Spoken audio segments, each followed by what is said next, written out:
Here you are just celebrating a birthday and playing in the National Hockey League. How important has been the adherence to physical fitness over your career toward being durable and still able to play it at your age? I think it's huge. I think obviously over the years things have kept evolving with training and things like that, trying different things out, and you just try to implement what works best for me.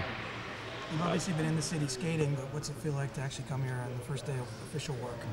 Oh, it feels good. This means things are getting underway, and the season's going to start soon, so very excited about that. We noticed you having a quick look at the murder of media that have gathered here for you.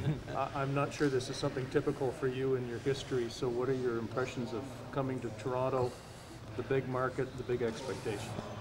Yeah, no, I pretty much knew what I was going to get into here, coming here, so you know, anytime we came into Toronto and played the Leafs when I was in San Jose, there was always a big media presence, and you know, it's huge. It's everything around here, and it's fun to be a part of. Are you aware of the expectations of yourself this year by the fans and the team? I'm aware of my own expectations, and you know, try and live up to those. What are they?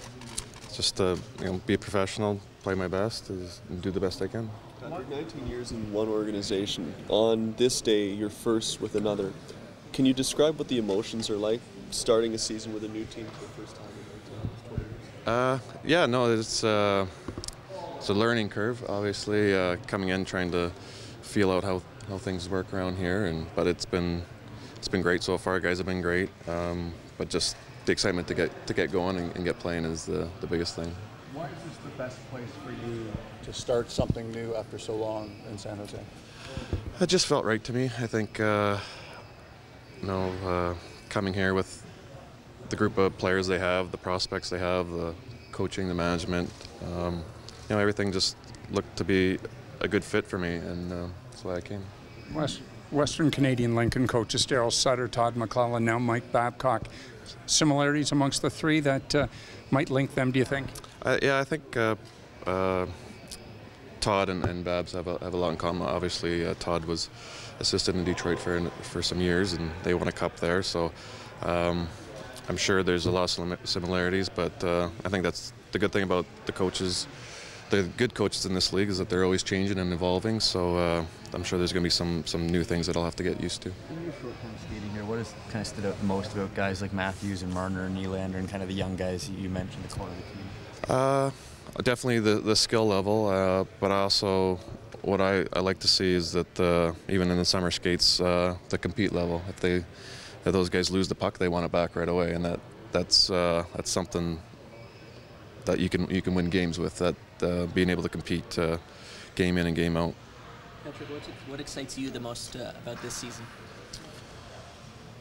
What excites me most? Just everything's new. I think you know, that new energy, not knowing what to expect, and I think the atmosphere around the team right now is something special, something that can be built on, and want to be part of that. Given your experience in the league, do you sort of foresee yourself taking on a leadership role with this team? It's fairly young.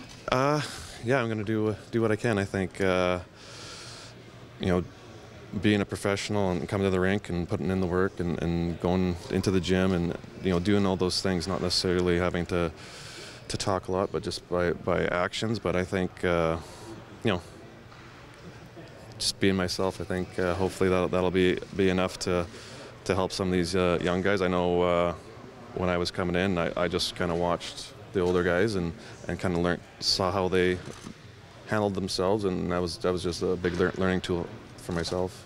Who are the role models for you in terms of getting into the gym and doing what you have to do, and obviously here you are?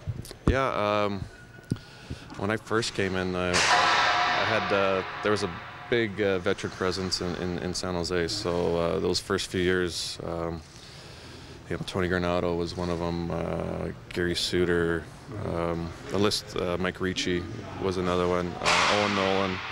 I'm gonna miss a bunch of them, but those guys did what it takes day in and day out, and Vinny Danfus was another guy too.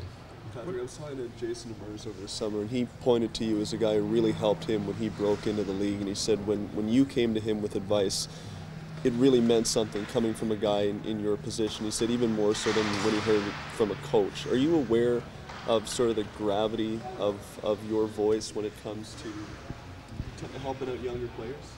Well, I think when you hear things like that, you start to think that it might help out a lot. So, you know, I think with Jason, it was just he was a great kid, great player. I think just trying to help him out along the way, and I think if I can do that, and you put yourself in other players' shoes, and you kind of look around the room, see what they're going through, and see if you can help them. And you know, I had players do that for me, so you just kind of it's like passing it on. And you know, when you hear people make comments like that, then you feel like you had a good positive effect on them, and lets you be able to do it again, or makes you want to do it more.